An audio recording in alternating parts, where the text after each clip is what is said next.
back with yet another fun-filled episode, Season 6, Episode 3 of Talking Thrones, entitled Oathbreaker. I think this is the only episode that we get that's like an opposite of a title that we already got, because famously we got Oathkeeper in Season 4. I don't know, Pat, what are your thoughts before we get started? Hey, listen, I think the Talking TV family, Talking Thrones with us here today, would love to hear Heartbreaker by Mariah Carey, right? Oh, That would be man. definitely a great addition to the show if Mariah just came in and, was going for that throne. I think if Mariah Carey had come into this show, I think the world would have ended, and the show would have ended a lot sooner than than it did originally. All of that and more on today's episode of Talking Thrones.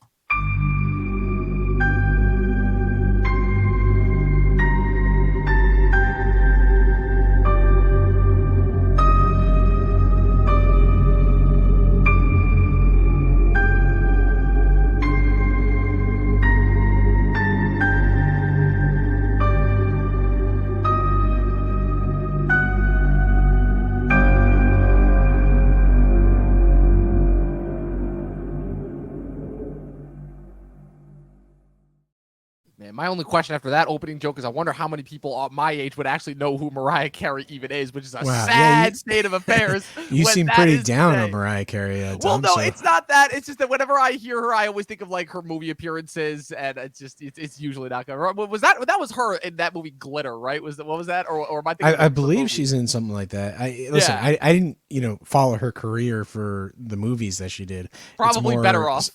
Some of the music in the 90s, the music videos and whatnot when I was watching MTV back when I was a youth.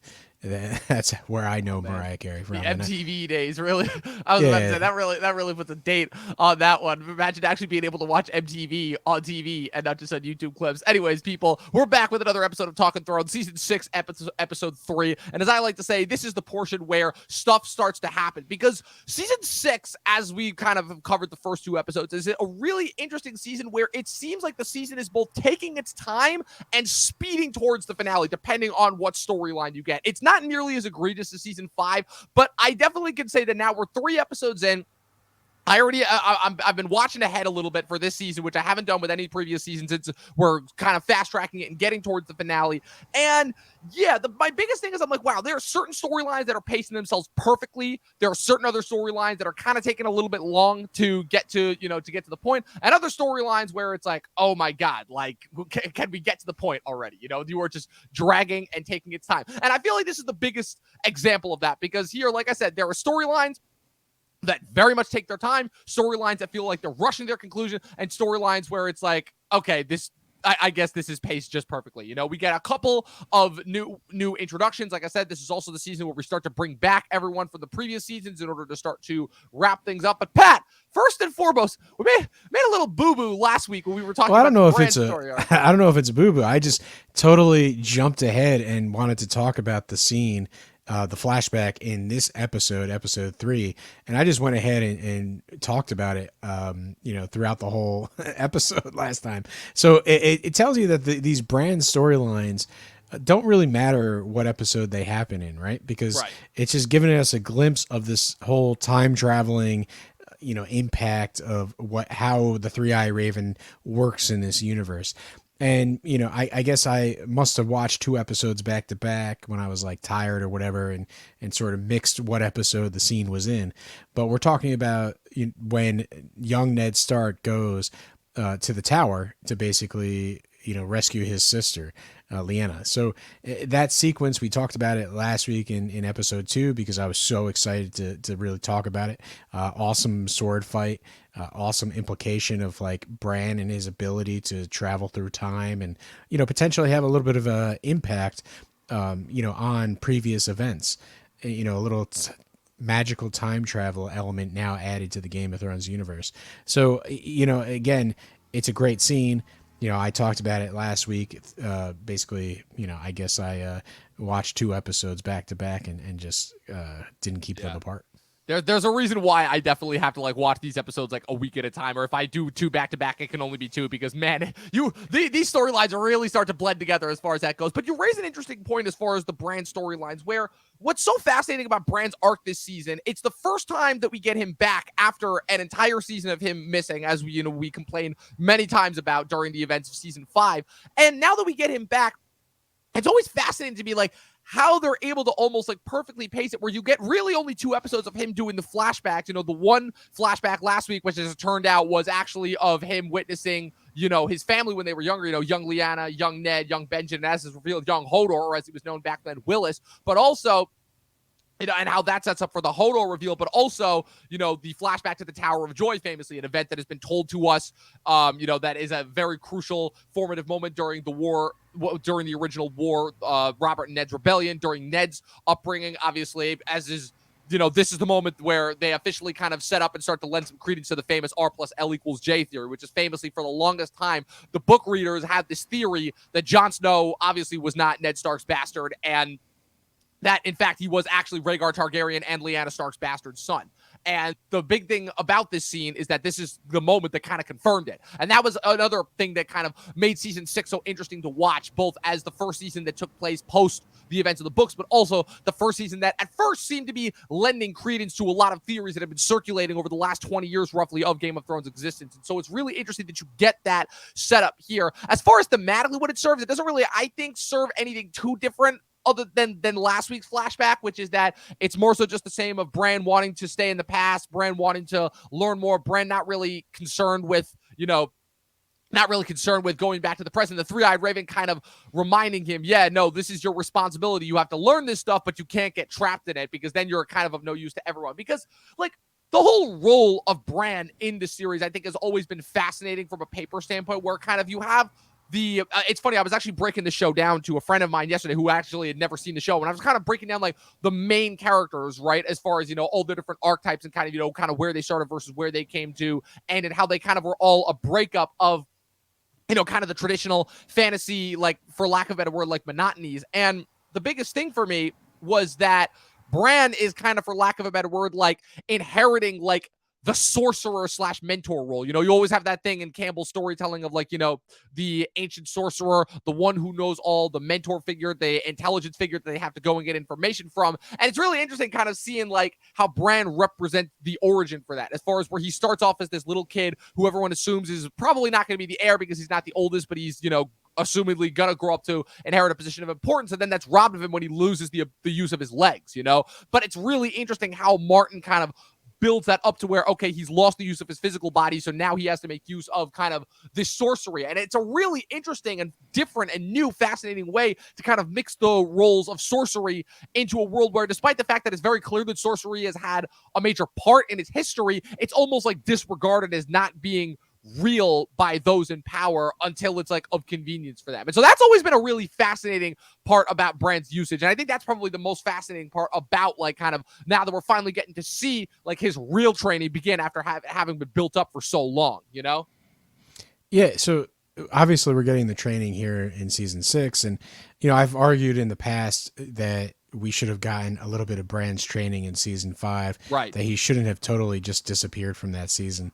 I think, maybe give us some flashbacks of, basically the Starks and the previous generation, Ned and all that stuff, and really give us the lay of the land of Bran sort of understanding his ancestry. The whole getting trapped, if we had season 5 where it was like he kept wanting to continue, and you can even add this like drawn out storyline where it's like, yeah, the real world being stuck in a miserable cave in the middle of, the north where it's snowing and whatever is depressing. You could have this sort of melancholy come over Bran, and, that's why he wants to stay in this world. And you could set up the whole storyline, where he, these events get more and more interesting, where the Three-Eyed Raven is showing him more of his history, trying to get him to understand, for instance, who Jon Snow really is. And, as he sort of, expedites Bran's training, he still hasn't gotten over the whole idea of like not getting lost in there. And so there could be like a lot of cool tension and stuff like that in this storyline. And, again, I've argued that one of the things that we keep talking about on this podcast is we kind of want the novel type stories, right? We want depth.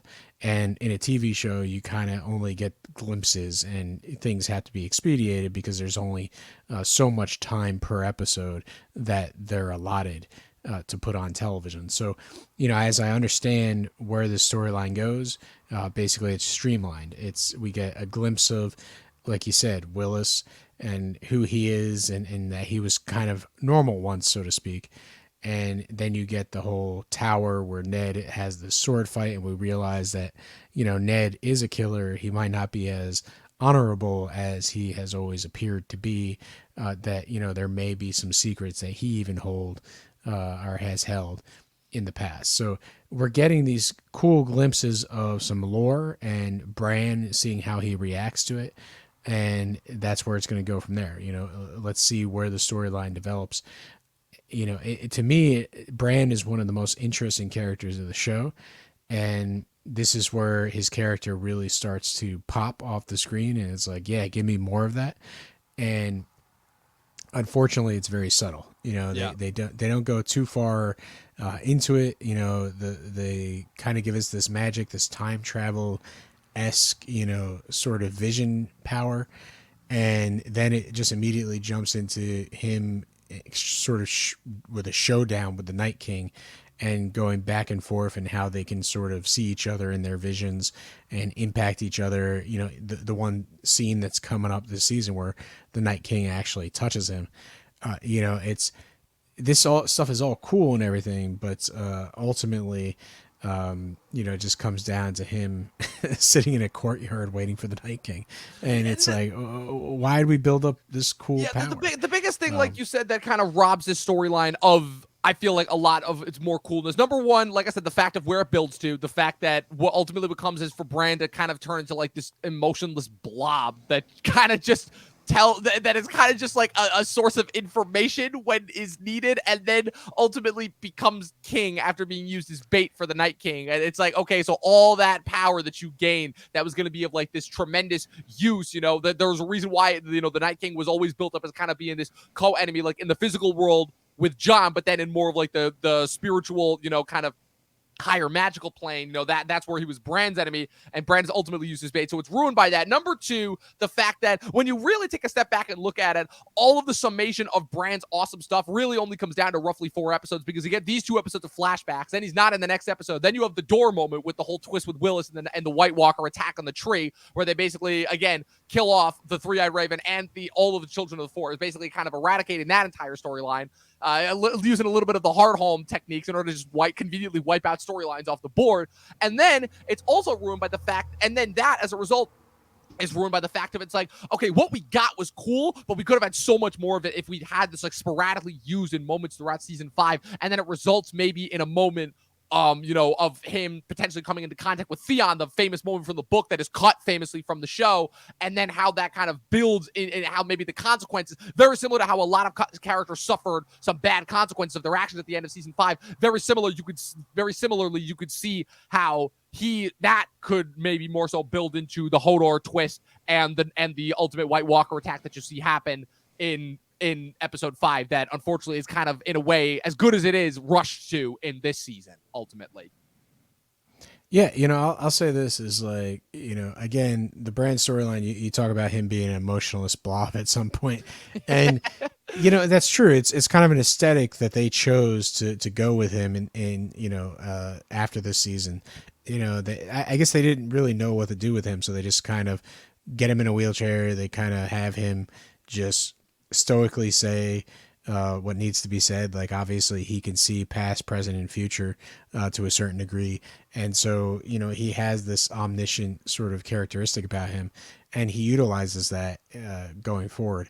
But I think getting there, earning that would have been great. Like a little bit of psychological terror of what it means to be trapped in these flashbacks, and what it means to have the Night King haunting your, if you think about it this way, Bran really has little going on in the physical world, and therefore he's got to live in these visions, and he gets to, walk again and hunt again and do all this type of stuff, experience either vicariously through other characters or just, himself. Like, he is a warg, so he can take control to a certain degree of things.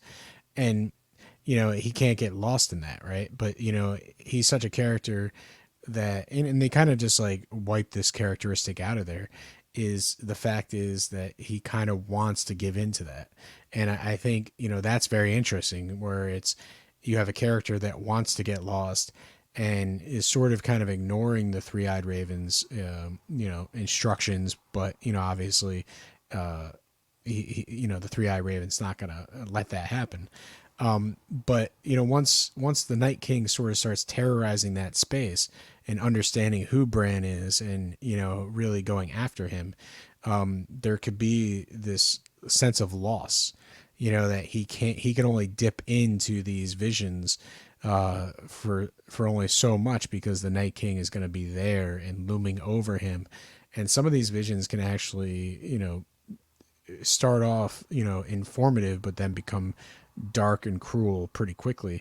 And I think that could have been a cool aesthetic, some sort of psychological battle in this meta plane could have been something phenomenal in this show, which could have led to the standoff in the courtyard being actually a little more interesting, because of course Bran's going to be the bait at that point, because his world, his future as the three-eyed raven is at risk. And I feel like the series, although it starts us off on this cool path line of making Bran the three-eyed raven, it doesn't really pay off in the sense of him struggling to reach that status. Yeah, he sort of just becomes the three-eyed raven, and that's it. That's how you become the three-eyed raven. You just the previous one just shows you the ropes for like 10 minutes, and then you're good to go. I feel like another big missed opportunity is, again, I mean, I know I've talked about this before, but seeing like if Bran was actually trying to do something other than just controlling some birds during that final flight. If he was like trying to there's a reason why he was literally right next to the weird tree. If it was using the weird tree in order to try and go back into the past and fight this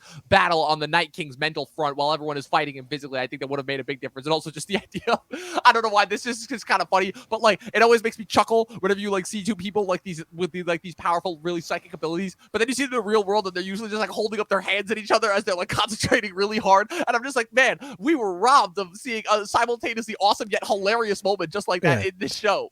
Well, if you go back to David Cronenberg's Scanners, that's definitely one of the movies where it's they tilt, they tilt their head and they bulge their eyes. And, it's great. It's great. The one guy when he's spasming out before his head explodes, pretty much the origin of how to accurately portray psychic abilities on screen. Yeah, I feel like Brian De Palma also did a sort of psychic movie. That wouldn't surprise me, because I feel like Brian De Palma and David Cronenberg kind of go hand in hand there. Yeah, so go back to the 80s if you want to see some psychic battles. Absolutely. But it appears like Dom and I agree that maybe the Scanners type, psychic battles should have taken place in the last couple seasons. So if you're going to take nothing else from this episode, take this away. Watch David Cronenberg's Scanners. It's a great movie about just imagine that's Bran. Yeah, left and right. He's and then the guy whose head explodes in that one scene is the Night King. Just imagine that. I feel like it would automatically solve a lot. Are some of the White Walkers he could come across some of the generals and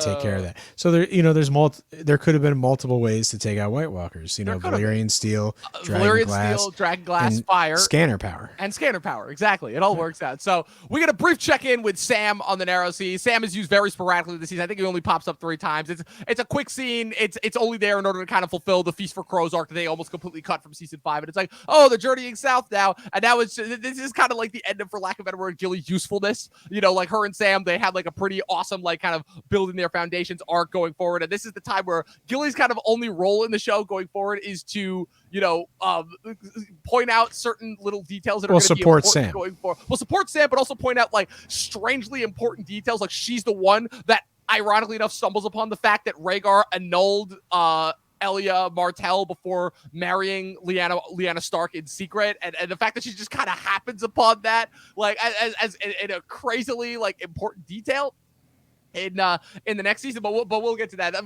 It's a small scene. It's just there in order to kind of remind you, hey, Sam's still in the show, and just to remind you, Sam is seasick, and kind of fill it a little bit. Well, it's kind of that slapstick comedy, right?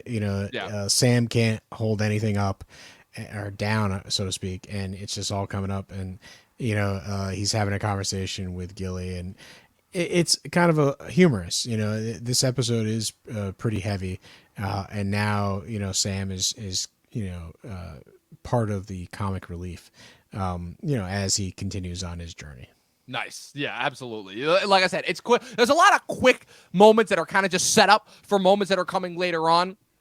What's it called? And we'll cover that as we cover the next couple storylines. This is also the scene where Sam tells Gilly that we're going to my family home, right? That's pretty much the only thing that comes out. It's starting to set up Hornhill, setting up the rest of his family, and even though they're sporadically used, it's clearly more so set up for the next season. Like I said, it's a lot of setup that we get in this episode. Next scene, Winterfell. This is the big one. Ramsay. I will say that like the Winterfell stuff this season is in like complete polar opposite to me as far as how it was utilized last season, where last season it felt like we were spending way too much time there. It felt like it was just torturing us with the amount of obvious stuff that it was jamming down our throat. Now we're in, I think, a much better spot economic-wise, where it's just Ramsay is making moves. He's taking complete control of Winterfell, and now he's attempting to shore up his forces in order to prepare for the inevitable conflict. Because it's a weird thing that's established here, where after the Stannis defeat, both sides are kind of like in this weird standstill, where Ramsay and his forces are obviously doing everything that they can in order to try and get Sansa back, because she's who their claim to the north depends on. You have Jon, obviously, who obviously, as we'll later come to find out in the episode, has just come back to life. So he's in this really weird spot where he's not quite sure, obviously, what to do before Sansa kind of shows up there and kind of pushes these two on their collision course towards each other. But for right now, Ramsay's just in a position of he just killed his father, and now he's attempting to shore up his forces. He's bringing back some old sons of former Stark allies, famously Harold Karstark, one of the surviving sons of Rickard Karstark, who Robb executed way back in season 3 for his betrayal there. And then we also get the introduction of Small Jon Umber, who's the son of the Great Jon Umber, who we haven't seen since season 1. It was one of those weird casting decisions where he came in. He was like this really boisterous, loud force as one of like Robb's soldiers that he had to like gain his respect for. And then he kind of disappears after season 1 and is kind of replaced by Roose Bolton and Rickard Karstark.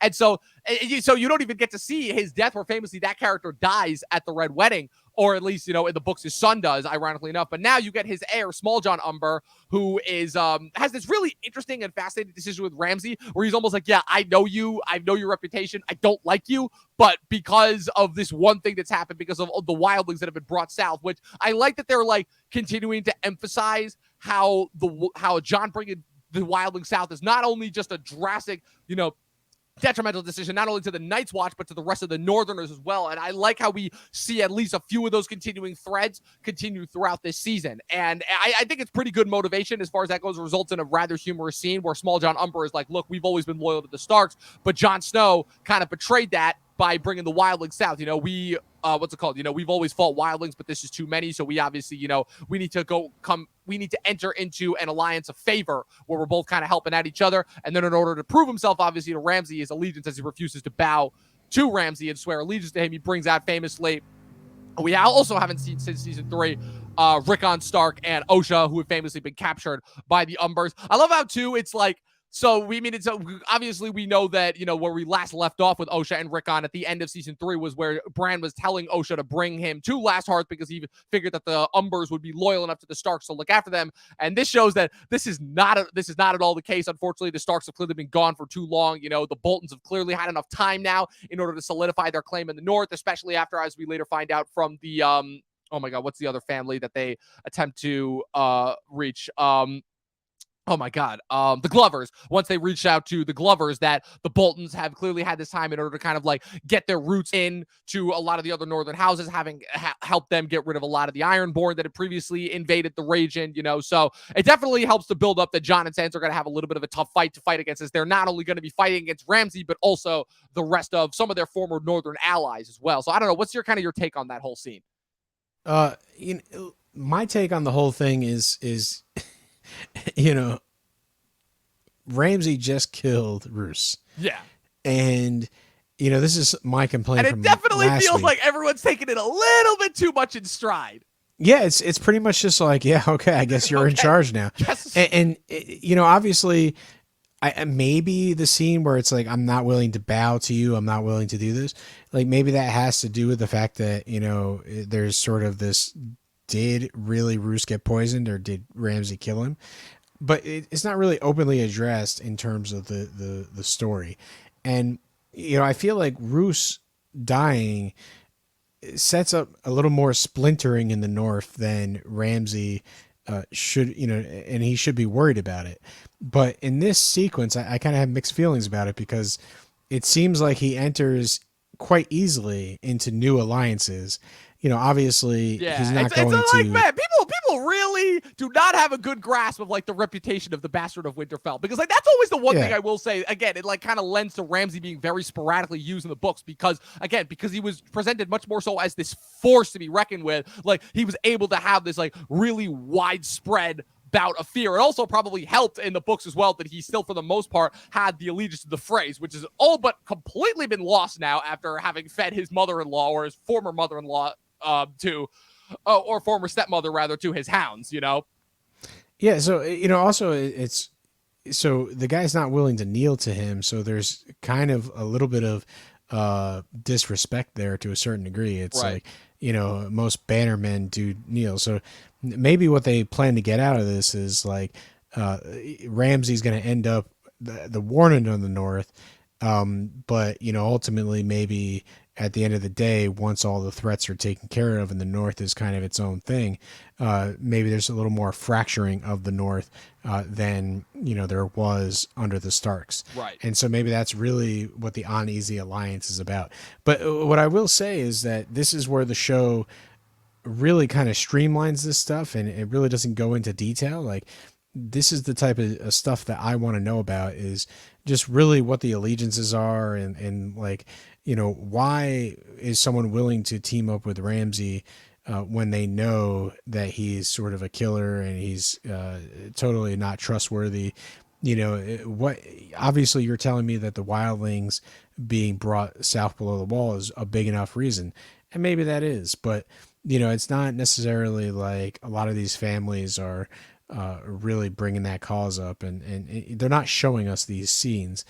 We only get glimpses of it, and I think would be better, in my opinion, to really have more in depth of these, interactions between other members of the North, and really them picking a side between Ramsay and Jon. 100%. And you see like a little bit of that in the episodes going forward. But I guess for me, a bigger justification rather than kind of the flimsy excuse of the wildlings, which I do agree is a little bit of a flimsy excuse, because even as he says, it's like as Umber says, he's like, look, we're the ones that always have to deal with the wildlings first. We can fight wildlings, but that's too many of us for us to deal with. So we kind of have to marshal our forces against them.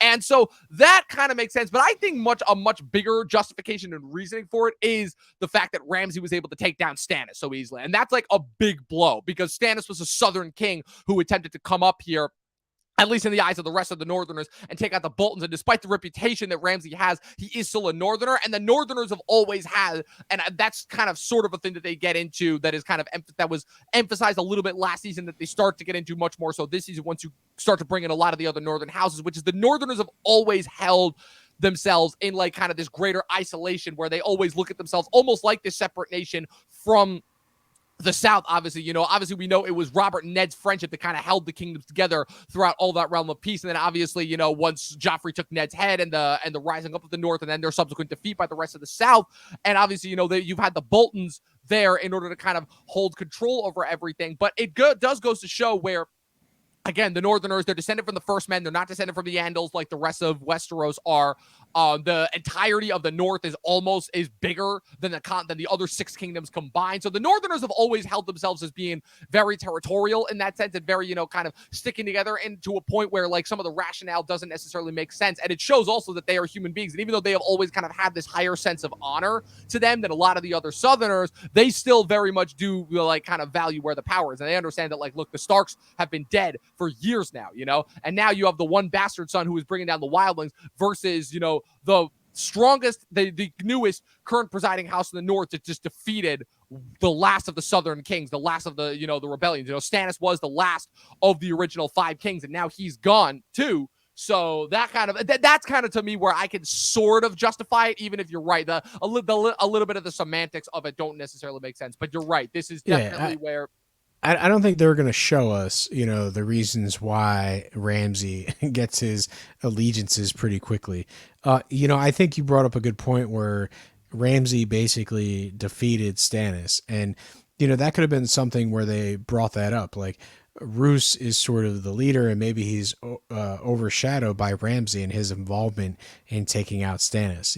Maybe that's where Ramsay could sort of because the other thing have also, the opportunity to usurp Stannis. Right, because the other thing too also is that Harold Karstark was literally in the room with Ramsay and Roose, with Ramsay just kills Roose, and he kind of just bats an eye and doesn't even really do anything. Partially because it's like, okay, what can I do? If I say anything against this guy's gonna kill me. Versus, part two, it's like, or I could kind of just assert my position really and show where my loyalties lie here. So like I said, it's primarily set up, especially for the next episode, because after next episode, if I'm not mistaken, I don't think we see Ramsay again until the Battle of the Bastards. So like I said, it's really just Ramsay is asserting his dominance, asserting his power, shoring up his defenses, making alliances where he needs to, crazily enough, playing the game, which is, again, shows a little bit of character development after just watching him as a sadistic psychopath kind of do whatever he wanted for the past couple of seasons. So it's definitely interesting.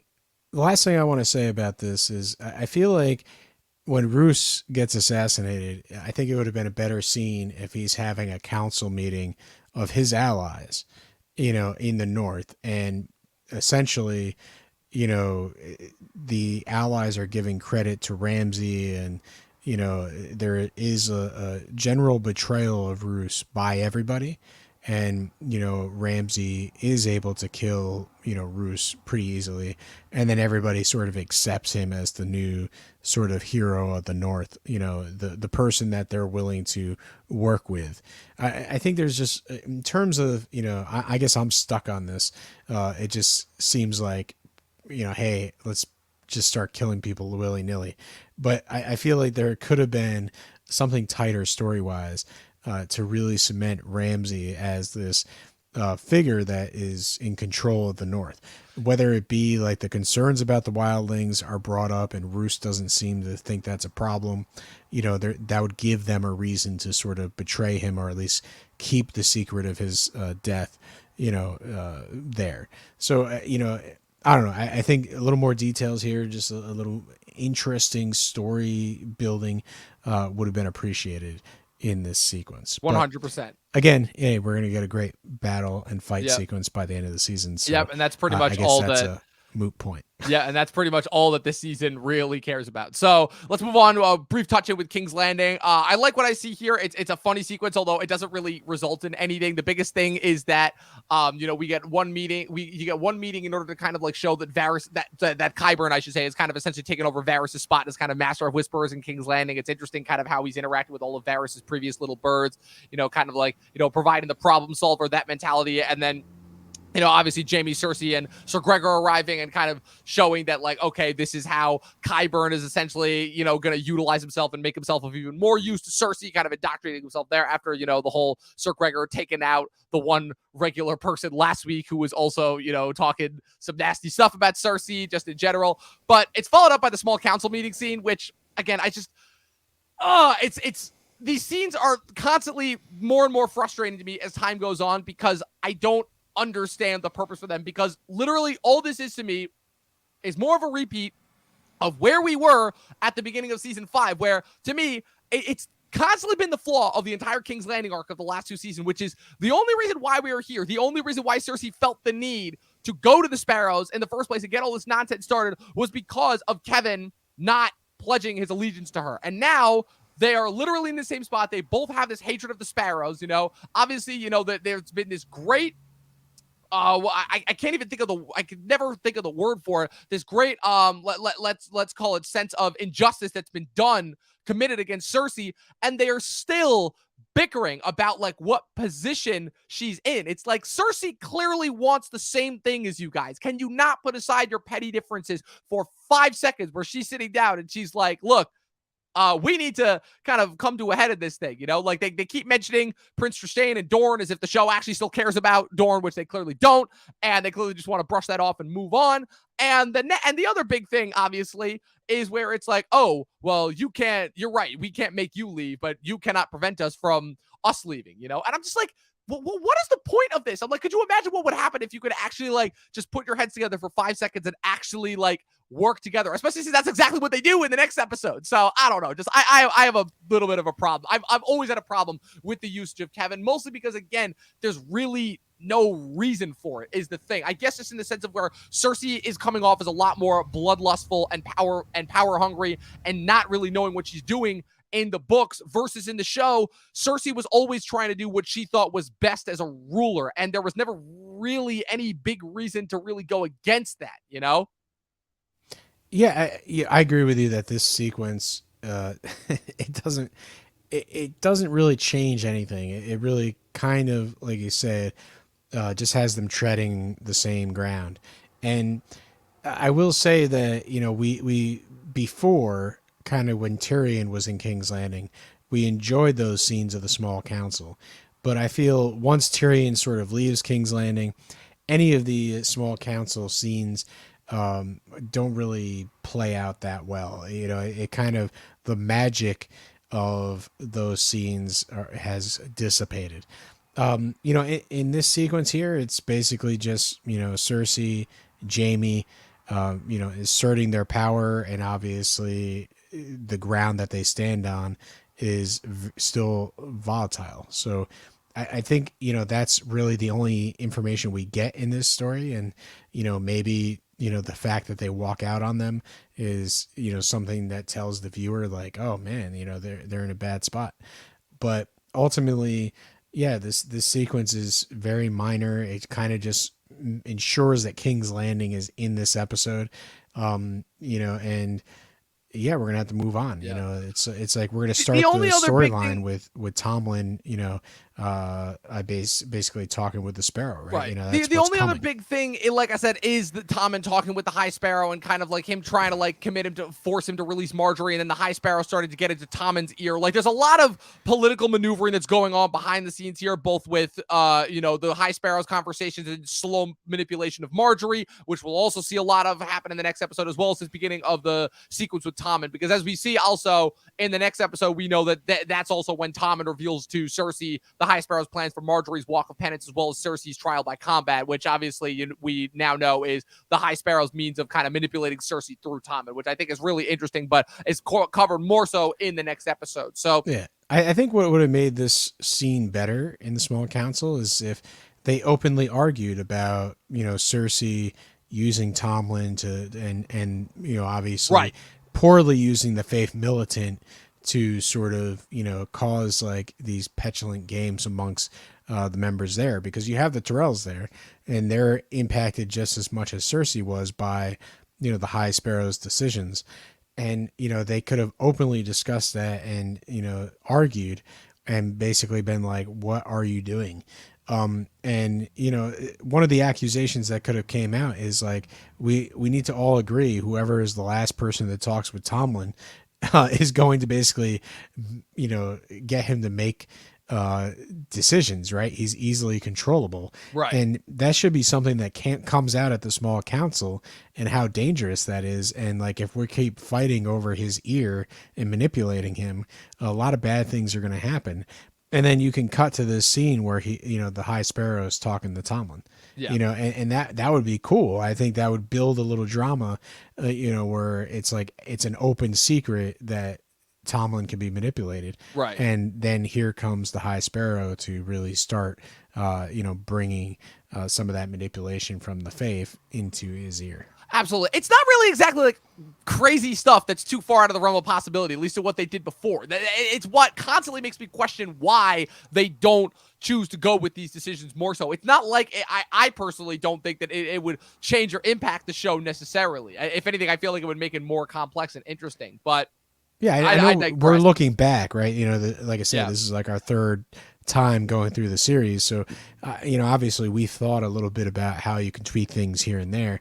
As you're developing a show, you sort of have deadlines and production restrictions in terms of like what your budget is and how much time you got to per episode, right. And you got to be economical here. So I can understand like why the show isn't perfect, but I think when you're reviewing the show and being critical about it, the focus towards the end of the series is definitely on those big battles and big moments, and some of the nuance within these scenes is sort of left for the audience to decide.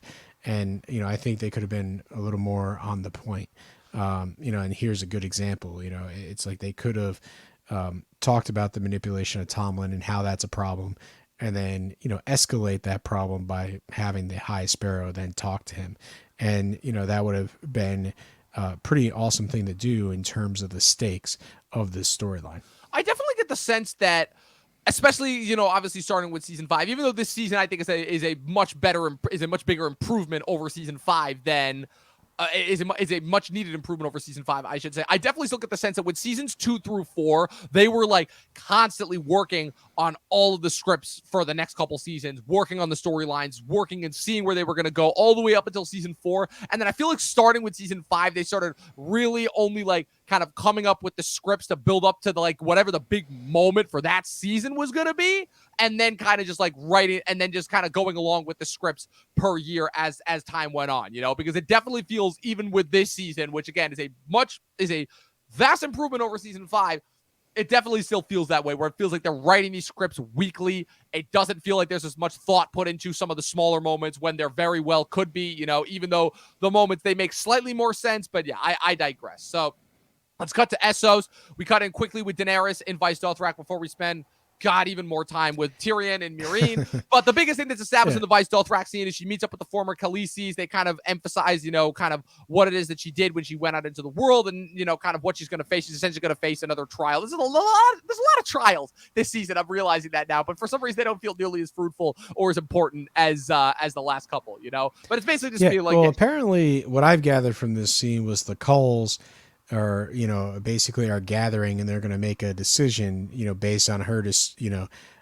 going out into the world instead of going to this retirement home, so to speak.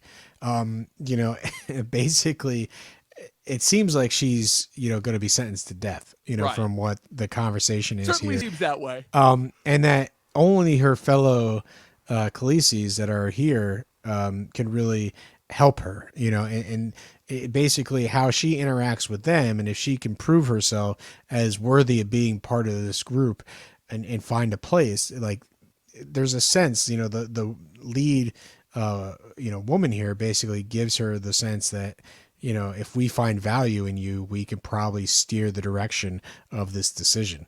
And that's really the bare minimum of this sequence. I don't know what else there is. Yeah, there's really not much else to do other than kind of the majesty of seeing Vaes Dothrak again for the first time since season 1. Like I said, it's another thing that's really just setting up for next episode where we get a majority of the action. The only thing, like you said, that's really established here is the fact that it kind of her relation that she forms with the rest of these former Khaleesi's is all going to determine kind of what the outcome of the trial will be. But it's already apparent that she has other plans. Now, unfortunately, we have to cut back to my favorite storyline of this season, Meereen, the Dorn of this season, where Meereen is interesting because it starts off with Tyrion. You use that word. And his jokes, right? It's basically, hey, let's play a game, let's do this, and more of the jokes. Well, the whole idea is that Tyrion is sort of this drunk, talker, right? And he's with Grey Worm and and Nasande, and basically the two of them are not really talkers, right? And so it's the three of them sitting in a room, and Tyrion's trying to be joyful and be like, hey, let's drink. We don't drink, hey, let's do this. But whatever, it's basically, it's not working. And they're trying to play off like the funny Bran pod dynamics that he had in King's Landing back in season 2, and it's not working. It's not the same. It comes off as really awkward, really forced. And it would be one thing if it was just kind of like, I feel like, if anything, a better sequence is the fact that they don't really know each other that well, and they don't really find anything that they can get along with, where they're both kind of just sitting there awkwardly in silence, where it's and so Tyrion kind of like just constantly trying to break the tension just comes off as forceful. And it doesn't help the fact that it's compounded with again, Varys is back this season and he's trying to be as useful as he can, but it doesn't help that he's pointing out stuff that is so beyond obvious to us, the audience, where he brings in the woman who is assisting in a lot of the Sons of the Harpy attacks from last season. And it's a pretty good build-up, obviously, to getting her to reveal the information, where he's like, I could have you tortured, but who knows if the information you'll give us is actually accurate. So rather, instead, I'm going to let's call you, I'm going to kill you with kindness, if you will. I'm going to get you and your son I'm going to subtly threaten your son, but I'm also going to arrange for a safe passage for you guys to Pentos if you tell me what I need. It's a pity that what he needs to find out the best line is, "Oh, I have a bag of gold, but we're gonna have to ask the soldiers in to carry it because there's no way that neither of us could do it." Like the amount of money. Just constantly just emphasizing just how long he's been in the lap of luxury. Yeah, so the amount of money that he's willing to bribe this woman to set her up with a new life for her and her son, it's a great moment because it gives us the viewer like, oh my God, how much money is he giving her? Right. So he's working to get that information that they so desperately need, which is how is this rebellion sustained? And at the end of the day, Varys is doing all the hard work while everybody else is sitting, in a parlor. Yeah, if anything, it makes that scene even more awkward and forced than just insert. But it doesn't help that it kind of builds up to, again, one of the most obvious things you could possibly get, where he's like, "Who's funded the Sons of the Harpy? Oh, the Wise Masters of Assapor, the Something Masters of Yunkai, and the Slave Masters of Atlantis." It's like, really? We had no idea. There's no way we could have possibly figured that out for ourselves. Where it's like, the Slave Masters who took back Assapor and Yunkai twice, I should say, from Daenerys, and who have every active reason to hate Daenerys and want her out of the city. It's like it's like you could, because there's so much more room for intrigue here and suspense, where it would be really fascinating if the person who was funding the Sons of the Harpy wasn't the most obvious possible place, but it just kind of ruins it. It doesn't add any intrigue to it, and if it's only meant to like potentially build up to where, Tyrion's going to have a chance because Tyrion's a negotiator, not in the way that Daenerys was. So he'll actually have a chance of negotiating with them. And then, well, we see what happens with the rest of that next season. Like I've been saying, with everything that really happens in Meereen this season, it's stupid, it's boring, it's pointless, it's telling us stuff that we already know, and it's just spinning its wheels until the Battle of the Bastards, when Daenerys comes back with the dragons and roasts everyone. I hate it. I really don't want to talk about it anymore than we already do, because it's already... it's like we said, there's a couple storylines that get really put on the back burner, and they were just given enough to coast us along. Like I said, I think King's Landing with the High Sparrow, like that storyline over season 5 and 6 really just coaxed us over those 2 seasons. Something has to be happening in King's Landing, and there's, to me, that storyline, King's Landing, ends up in a spot which is totally awesome. Like, I like the climax of that storyline. Although us having to live through some of the, scenes from episode to episode, I could pass on a lot of them. Especially because when it feels like the writing is just not as strong in the build up to those moments as opposed to how it was before, where before the writing was so strong in its build up to those sequences, versus now where the writing is just like kind of just literally spinning its wheels and trying to pass the time until we get to those moments. But also comparatively, the stuff with Daenerys and Meereen, that doesn't really end in a very climactic, awesome way. Right. Like, yeah, sure, there's the dragons burning down the master ships, and they basically get them to surrender, and our hero Daenerys in this case wins the day. That's where we want that storyline to end, but ultimately the sequence we get is not like this amazing moment. What Cersei does to the Citadel is amazing. What Daenerys does to the slave masters is kind of routine. Yeah. So there's a difference in those storylines where, we need to give Daenerys something to do, but we're going to reward the fans with some sort of payoff. And I don't think that payoff at the end of the season is necessarily the one that we want. I agree. And it's kind of in a strange way. Like, it's so strange to me how everyone seems to forget that about the Battle of the Bastards, where the Battle of the Bastards, obviously everyone remembers the Battle of the North, which is awesome and rightfully so and should be remembered. But I feel like everyone kind of conveniently forgets about how kind of boring and standard and routine the Daenerys half of that episode is. So I don't know. Like, we'll get to that more when we cover Battle of the Bastards, but it's constantly a flaw of it in that episode for me that constantly weighs it down. It stops it from being the best episode, one of the best episodes of the show, because the truth is that it's really only half of a fantastic episode. So we have one more storyline before we cover the part where it's I'm getting Bravo, the sense the House of Black and White.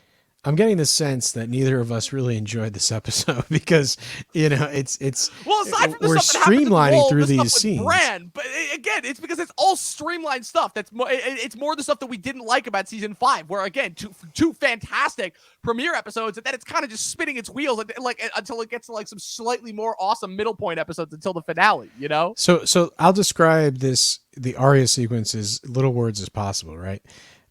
Arya learns her lesson. She gets her eyesight back. Yeah, pretty much. That's And she has some right. more.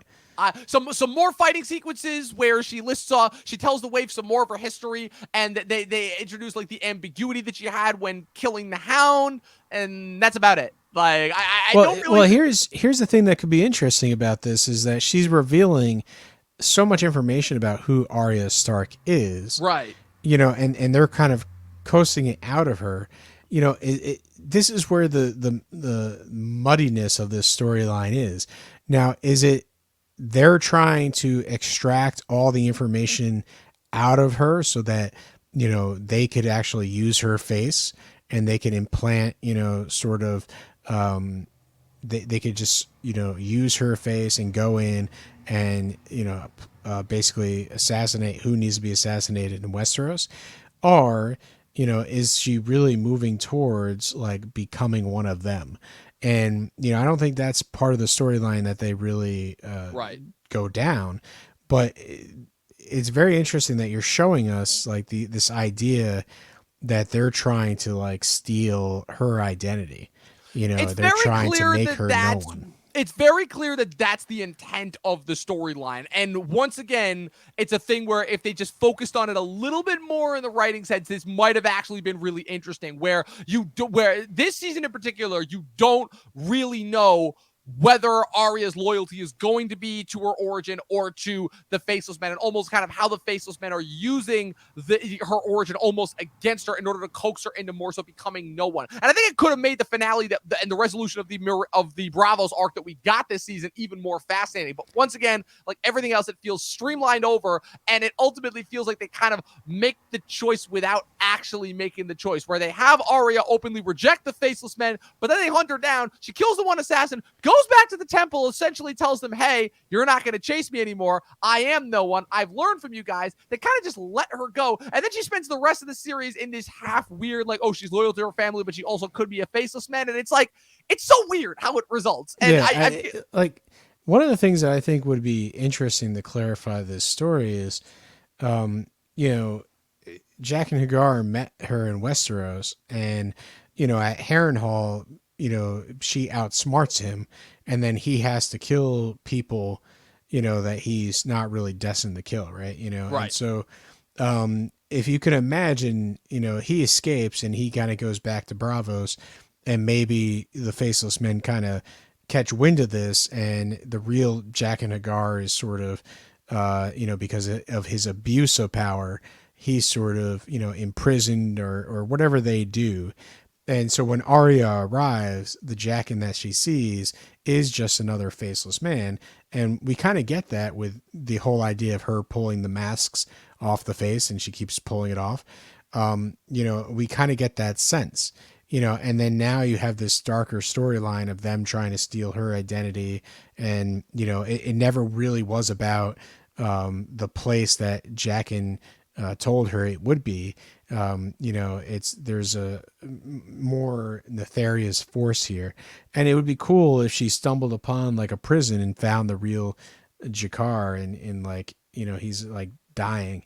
There could have been something more to this storyline, to really show us like how in danger she was, and and really amp the whole idea, like, if the many-faced god wants someone killed, that's who you're going after.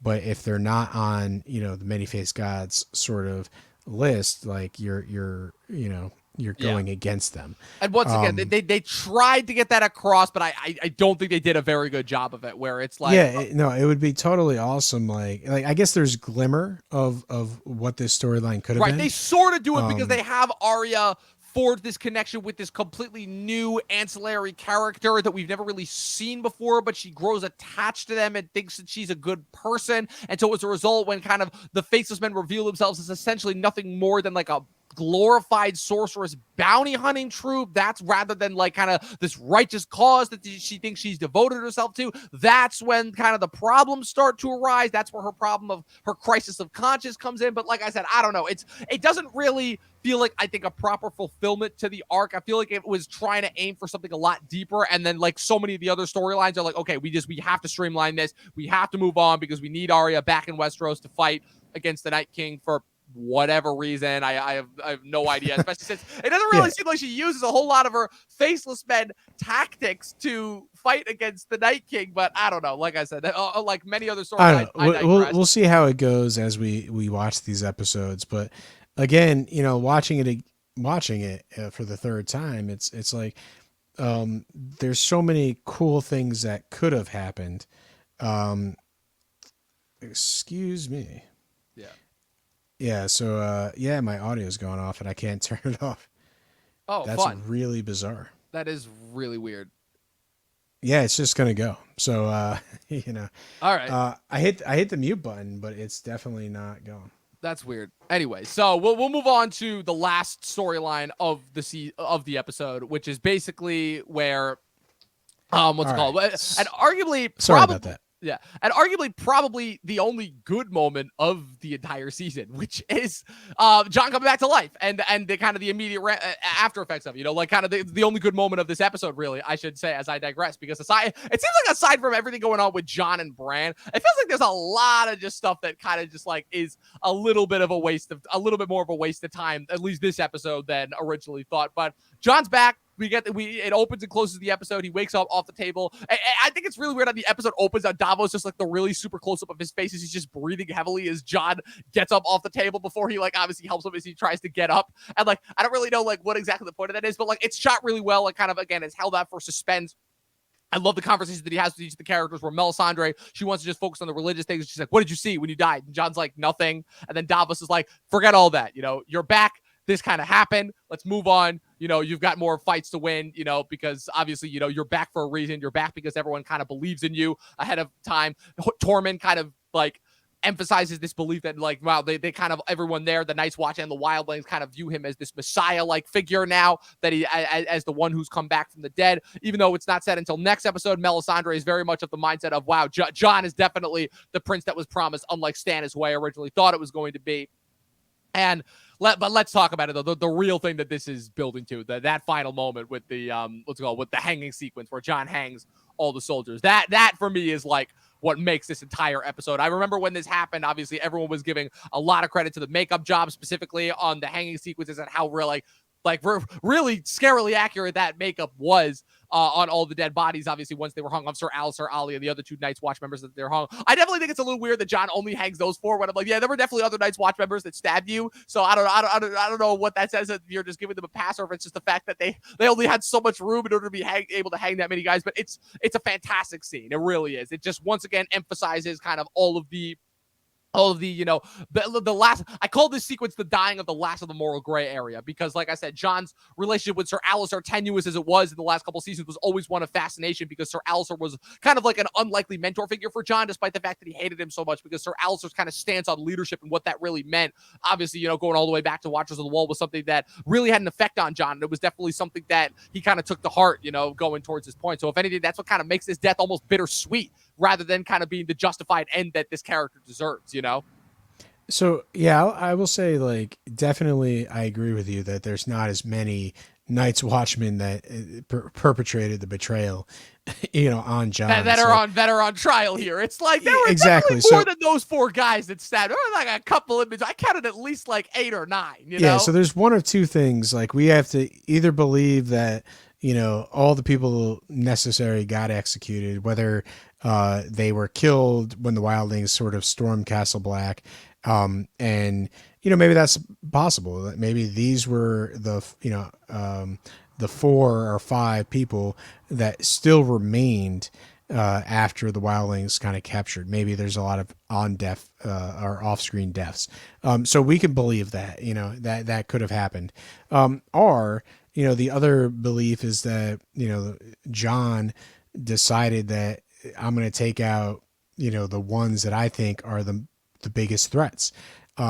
Alistair obviously being the one that perpetrated the sort of betrayal, and some of his like right Owen hand Marsh and Opal folks. Yarwick, who are kind of just on his right hand, only kind of go along with whatever Exactly. he And says. then Ali is the only one that sort of stands out there, but like Ali is a young hateful character, Yeah. so Yeah, kind of basically better to do this now than leave him alive and see what could happen in the past. so basically, it's kind of would be a hard decision for John to make, but it's almost like, Ali is this unredeemable character, and it's like he has to go because he just doesn't know enough of the world. He's never going to fit into the Night's Watch. He was easily manipulated into joining this betrayal. Like there could be so many reasons, and it could show us like, again, they don't actually do this in the show, but it could show us like how, dark of a mindset that John has gotten to.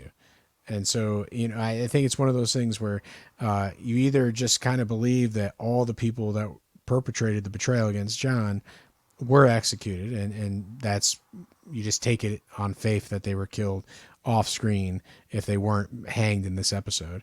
Or, what I think, again, could have been a cool thing is if they, showed you just like how precision John was in his decisions. Give him reasons for each of the person that he took out in this sequence, and Ollie being probably the toughest choice. That could have been a cool moment because, they're asking him like, "Are you the same person in there?" And that's one of the things that is an interesting question. That, of course, they got, then choose to just never bring up again. exactly. So, but like, if are you the same person in there? Like, why are you putting Ollie up on the thing? Like, that's Right. that's kind of like you're murdering a young kid, Right. like, and essentially John can have a justified kind of clear reasoning for doing so. And, something that, obviously the others are not going to argue against, but maybe they don't feel comfortable with it. And, the executions happen, and then John hands over the Lord Commander position, and that's one of those things where, it could add a little bit of complexity to the scene. Why did John choose to execute all these people and then hand off the commandership? Right. And like clearly he wanted to put that kind of part of his life behind him.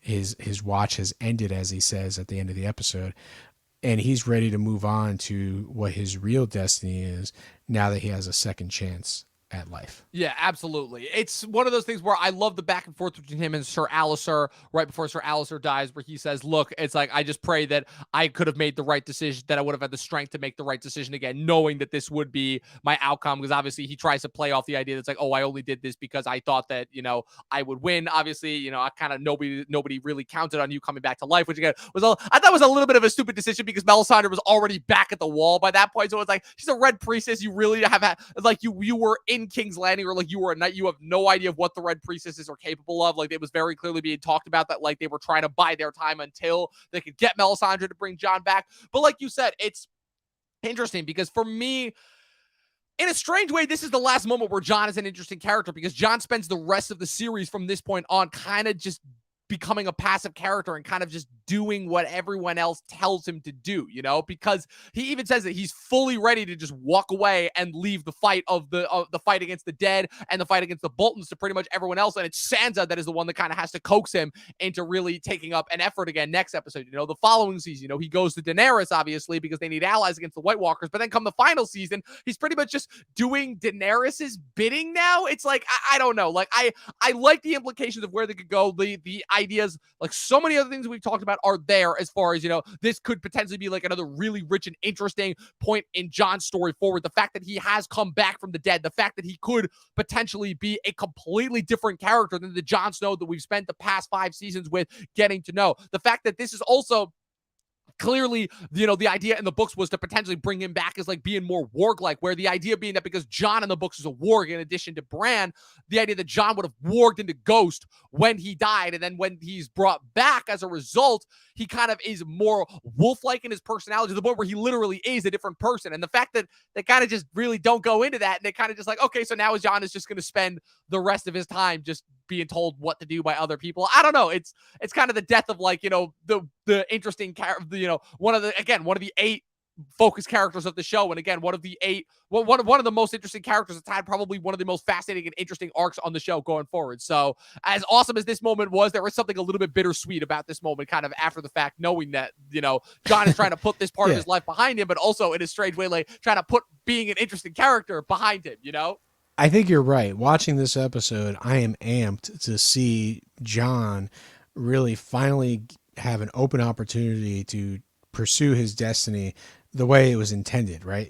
So since season 1 all the way up until this moment, he is delegated to the Night's Watch and honor and really upholding that belief system of Ned Stark, right?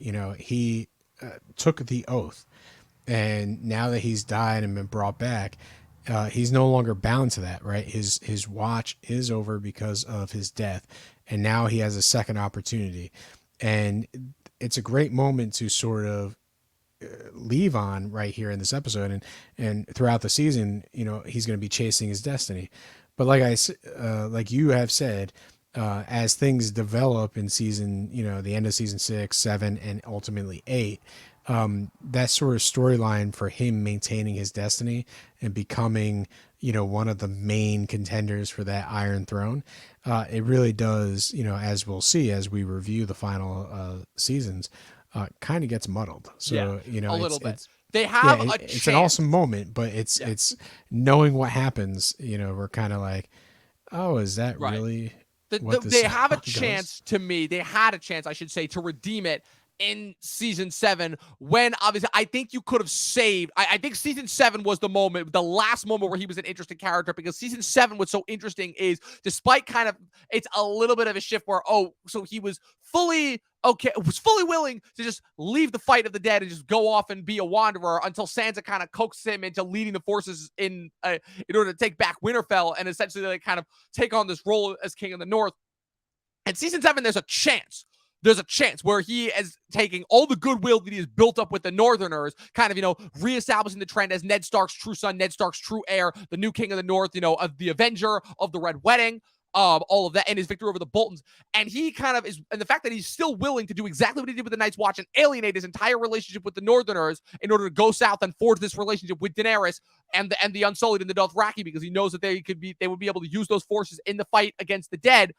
And they have a chance to make that interesting, especially once it's revealed that he is a contender for the Iron Throne, and then they kind of just do away with it, and he kind of just, it results in him just once again being the reluctant hero and like, oh, I don't want it. Oh, I'm loyal to Daenerys, until he ultimately isn't. So I don't know. That to me is really where it goes downhill and ultimately kind of wrecks a lot of his other potential. But we shall see as we're tracking the rest of Jon's arc throughout the rest of the season, and whether the rest of the season kind of falls victim to maybe some of the tropes and tricks that season 5 did well, versus, still being able to maintain some of the awesome trajectory that it did from the first 2 episodes. But that's it. That's our recap review of season 6, episode 3, Oathbreaker. Be sure to let us know your thoughts in the comments section on Spotify and Apple Podcasts as well. If you're listening to it on there, be sure to also subscribe to us on YouTube and Twitch. Be sure to follow us across all of our social medias, including this guy over here at Patrick W. Huber. Follow myself at Movie Nerd Reviews across all platforms. And as always, people,